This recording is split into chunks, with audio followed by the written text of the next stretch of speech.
Kublai piki parlok kiba cupet ya kanika channel jangi ka CW official. Mentak penti hakanika video man lam shapi ya ka list jangi top 5 dan ki san ki kertang jangi amati ki bala job salit hakanika election arzar apply hapo kajala Meghalaya. Kertang ubawan basan dan amani ubawan basan hakajing job salit ya kanika election arzar apply kabatang sudapsen hapo kajala Meghalaya. Udai lakman rumbui nakaseng UDP ubayakun napo ka amnaran constituency hakaba ulayo hadu khanyo ja praspa live votes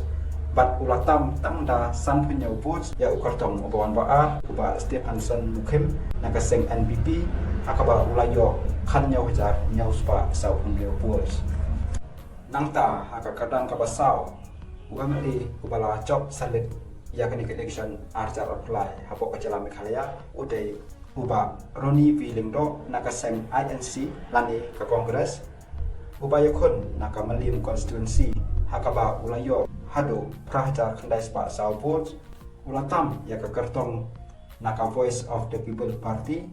ikong aikan datlin F Lingdo da laipu prabos hakaba mai ilayo prahajar praspa andrepun votes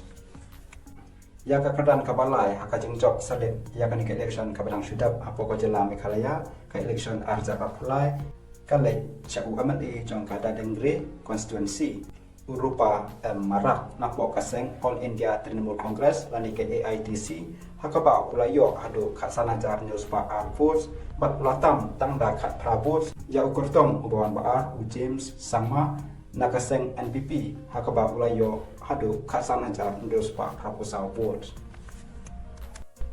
nangta sai kadang kapa arpat hakajing job salit ya kanika election kabanang sudap hapo kajala Meghalaya ka election arzar apply kalit sa uba Gavin Michael Melim nakaseng PDF hakaba ulayo hadu khatwe haja laispa san prabos bat ulatam tangda khatsan votes ya ukertong jongka UDP uba Titus Tarwal Khan ubalayo khatwe hajar laispa supply votes ya kakatan kabanikong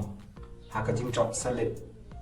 hakanika election arzar apply jongka jala Meghalaya layo panbata ukartong jongka All India Trinamool Congress ubaikon naka Raja Bala constituency hakaba ulayo yakabus hadu khatar hajar dus pa apopra bat ulatam tangda sifau bots ya ukartong ubawan baar kata ukartong jongka NPP